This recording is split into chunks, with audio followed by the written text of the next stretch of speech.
What's up? Um,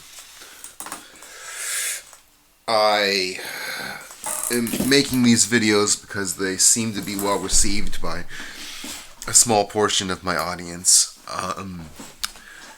Again, I don't really want to make any more ASMR specific videos like I was making back in 2017. Wow, it's already been 3 years. Oh man, it's been 3 years since I last uploaded an ASMR video. I uploaded some of my own readings where I read something. So one of the reasons why I stopped that whole reading thing was because one of the medications I was taking for my condition, I'll talk about it, maybe I'll talk about it in this video, caused me to have somewhat slurred speech. And I'm not entirely certain if I've recovered from that. My speech might actually be permanently slurred because of a certain medication that they gave me. It was called Invega. Um, and I'm reasonably certain that I permanently lost a slight amount of verbal dexterity. Um, it's either that or I try to use big words too often. Um, but yeah, no, I've talked about this in my previous videos, but I do have a mental illness, schizoaffective mania, which, so schizoaffective disorder is not exactly schizophrenia. It's a different disorder, maybe bipolar, that presents with symptoms of schizophrenia. So what I have is not pure schizophrenia. So schizoaffective bipolar is bipolar disease, but with elements of schizophrenia present. I have specifically schizoaffective mania. I have the mania portion of bipolar. Bipolar is a disease where people suffer long periods of increased mental activity called mania, where they do stupid things, they say stupid things, they spend all their money, they do reckless things. Like, I remember someone once telling me that I learned this in psychology class. There was a case study where someone was in a manic phase and repainted their entire house yellow because they were manic. There's another story of a lady buying all the mouse traps in the store because she thought mice were going to invade the world. And she was the only one who knew it. So I suffered mania. But most bipolar people, 99% of people who go through mania also go through depression.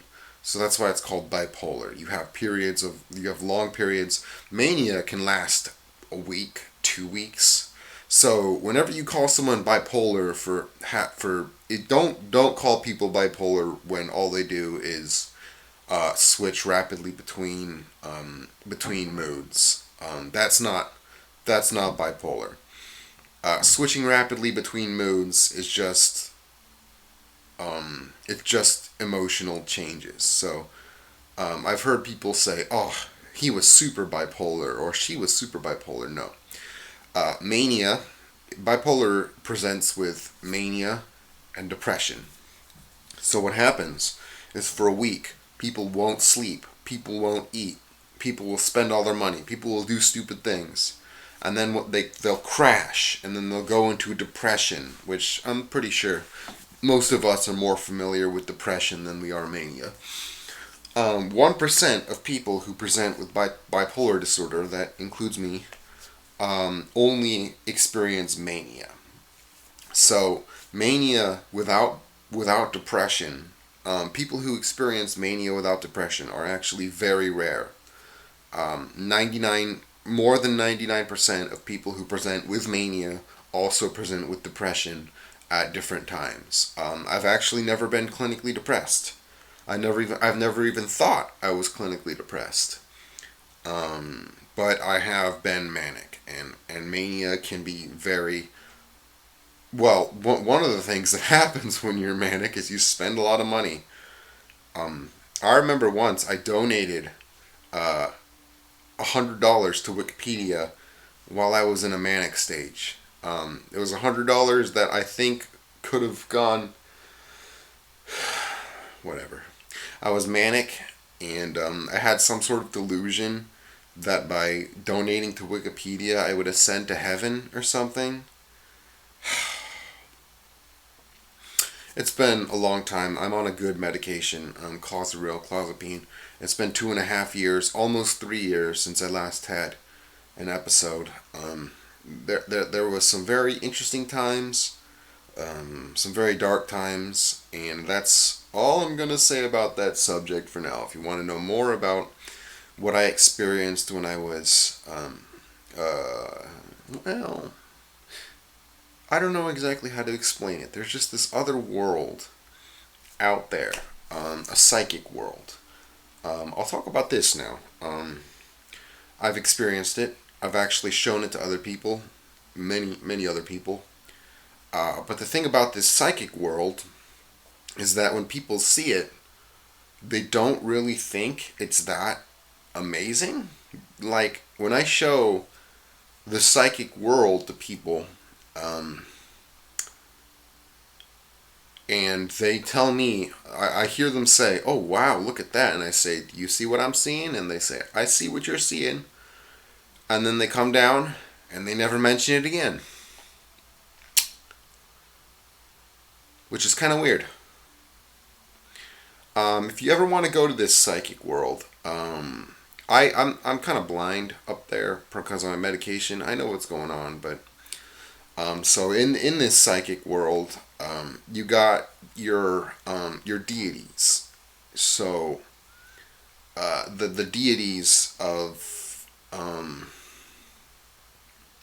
times past.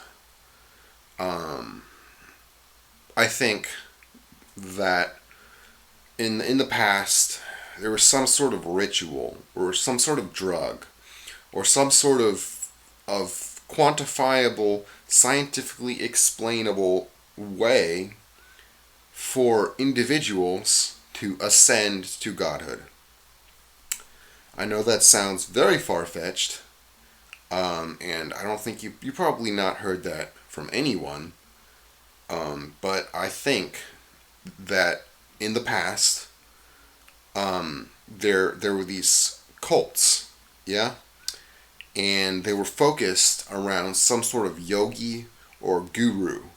And when this guru died, they sort of like, the Force Ghost, yeah? When Obi-Wan Kenobi dies in Star Wars, he comes back as a Force Ghost. And I think that there is actually a way, or there was a way, there may not be one anymore, for people to actually become Force Ghosts and live up in the psychic realm after their body is lost. And over time, the people that ascended like this became gods. They were revered as gods. I don't want to talk about modern religion. I don't know how this fits into modern religion, but anyways, so these guys, the Greek gods, the Norse gods, the gods of Africa, of Native America, of the Inca. Oh man, there's an interesting story regarding the Inca. The Inca were very, very advanced. Not down here in the physical realm, but the Inca were very advanced in their spiritual, physical reality. So I don't know if this is an actual story about the Inca. I don't even know if they were the Inca, but there was a society at one point. At one point, there was a society that was built around incorporeal relationships. So I heard this story. I got it through the grapevine of the psychic realm. I sort of experienced it. I sort of, they told me this story of a civilization that lived in the Americas before the arrival of Europeans. And what they would do was they would when a boy and a girl were born, when there was a boy and a girl, they were born. They spent their whole lives together. They had 2 children, and once the second child was born, the elders took the man and the woman and sat them down facing each other. And they said, they said, say whatever you want. The first person to say, I love you, gets killed, and their spirit ascends, and they implant the spirit inside the mind of the person who's still alive. So this society, apparently they were very happy with this, because they would what they would do is the person who said, or the person who said a code word first, or they had some sort of like way of deciding one of these people, it gets given a dose of some sort of medication and ascends to godhood, and the other person, the living person, sort of acts as a host for that person, for the incorporeal person. So, and what happened was these Inca, or these Proto-Inca, or these Native American, this tribe that lived in the Americas before the Europeans came. They had a very sophisticated psychic realm. So there was a person. So basically, these couples, there would be one person who managed the affairs of the corporeal world, and there would be another person who managed the affairs of the incorporeal world, and they were connected through their relationship. And that's how the society lived. They had 2 children, or 3 if they were a special case, and the one that said I love you first died and ascended to godhood and became sort of the living person's incorporeal monitor. It was a very interesting society. Apparently they were very happy people. Anyway, so this society built a really, really advanced psychic world, a psychic civilization. They ascended above what the Greeks did. So the Greeks, they also had a psychic world, but these guys, these I don't want to call them Native Americans. I think I'll just keep calling them pre-European Americans. And they had a very advanced psychic society, and I'm pretty sure they even did psychic trade with the Greeks. And I'm reasonably certain that the Native Americans, they did, like, there was a psychic Silk Road, and these Aztecs, I don't know, they're Azteca, Olmeca, I don't know, they sort of managed reality, like managed our corporeal reality, yeah? And so I also learned that this empire fell not because of smallpox, but because their entire society ascended past the corporeal realm. And so what happened was Christopher Columbus and the Spaniards and their smallpox was foretold by these Americans, and it was an instrument of them cleaning up their corporeal reality and totally ascending as a society 100% into godhood. So they actually sort of drew the Spaniards to South America. This might become controversial, but one society, they might not have actually caused it, but they saw it coming. They saw the coming of the Spaniards, they saw the coming of smallpox, and they ascended as a society, and their society mysteriously disappeared. And the only reason why we don't know about this is because the Spaniards burned the books. And if you think about it, it might make sense. Spanish priests were accompanied by if these Aztec and Maya texts were simple textbooks, like medical treatises, or fictional accounts, or like, the Epic of Gilgamesh kind of stuff, why would the Spaniards have burned these books? Why? Unless these books held some sort of overarching secret that would endanger the status quo of Christianity. I think the only reason why the Spanish priests burned all of the Aztec and Maya books was because there was stuff in them that is directly contradictory to their religion. And I think it was dangerous. It wasn't like a dry text. It wasn't like, the Bible is, people may call the Bible divine. I don't, I think the Bible maybe is divine. I don't know. But it doesn't actually teach you how to ascend to real godhood. I'm of the belief that at some point or another, the Aztec and the Maya had books that taught you how to become a god. And they were all burned by the Spaniards. Exactly because they were heretical. And they were too true to be kept. That's my story of the Azteca, the ascension of the Azteca.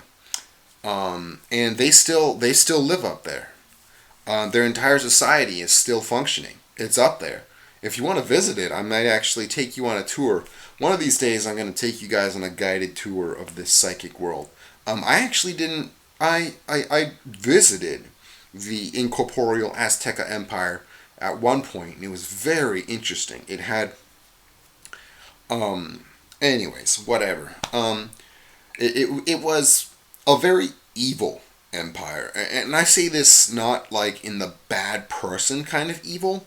I'm talking about the essence of evil. These guys, remember, these guys were the kind of people who would kill one half of a married couple in order to achieve their psychic goals. So these were dangerous people who used human sacrifice as a normal part of their existence. So their alignment on a D&D chart is probably lawful evil. They're lawful and they're evil. Ooh. But the thing is, true evil, when you see it, is actually kind of attractive. Not because of any essence, not because of anything the evil causes, not because of anything the evil represents, but because evil itself has this sort of effect that it's purple. Evil is very purple. And when you look at something that is the essence of evil, you actually want to use it. You want to become it. You want to try it. It's like a forbidden fruit, evil. It's very tasty to look at. But on the opposite, you have pure good. Good is very blue. Good is pure. Good is blue. But pure good is off-putting. It's like pure evil is like candy, like junk food, and good, pure good is like asparagus or broccoli. But this is a very tame metaphor for what pure good and pure evil are. So pure good exists because people cerebrally want pure good and don't want evil. But people gutturally, instinctually lean towards, they like evil better, and they are kind of off-put by good. So the ego and the id have a fight there. The ego says, good is better for me, good is better for everyone. Evil is bad, let's not be evil. But when they look at evil, evil feels good. Good feels off-putting. You know what I'm saying? Anyway, so this Azteca Empire, it's very evil, not totally evil. There are some redeeming qualities. I have seen a society that was 100% totally evil. But the Aztec are maybe like 85% evil and 15% good. They're lawful evil, and they're very good bookkeepers. I'm reasonably certain that the Azteca are still managing corporeal reality inside of their own domain at this point, but I haven't been to see them in a while. I mean, it's only been two or 3 years since I last visited, but anyways, so I also met my ancestors. Like, I saw a big line of my ancestors. yeah, I saw a big line of my ancestors, and the best thing I can say, my most famous ancestor actually lived during the Greek times, sometime before the Romans and after the Greeks formed city states. And my ancestor invented a sort of new kind of spear that hoplites would use.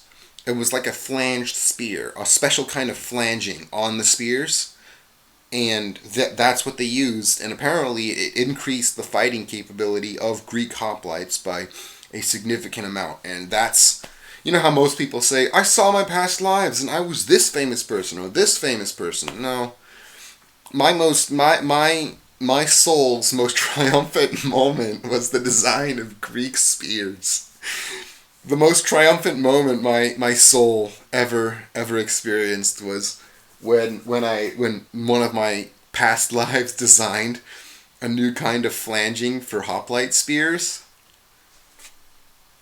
I mean, my soul, my person's soul may be responsible for some of the success that Alexander the Great had when he was conquering Persia, but a different kind of spear. So, previous spears didn't have flanging on them. They were just with sticks with little pointy end.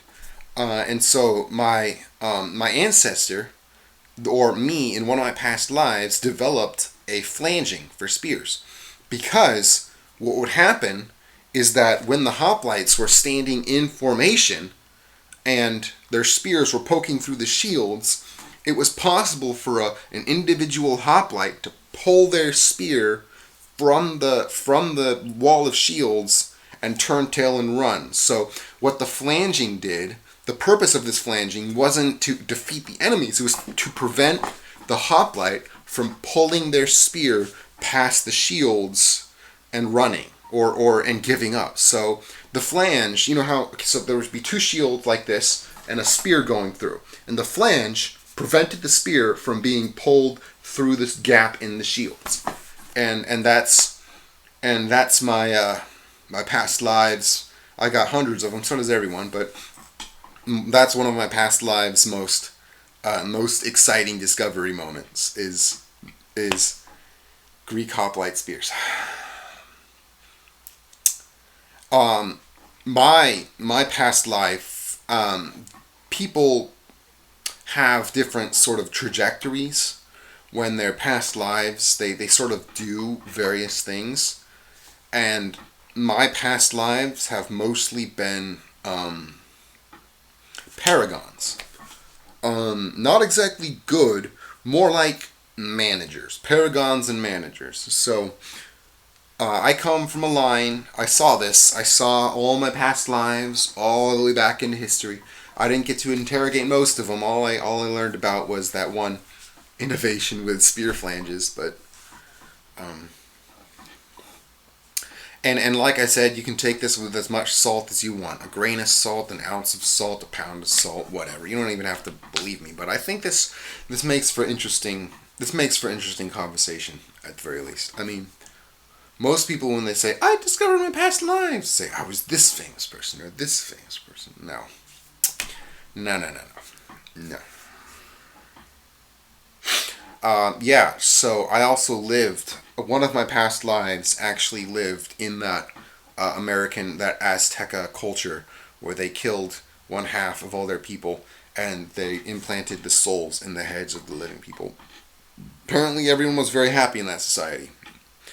Apparently that society was made of very happy people. It was much happier than our society is today. I think that's because I actually don't know why.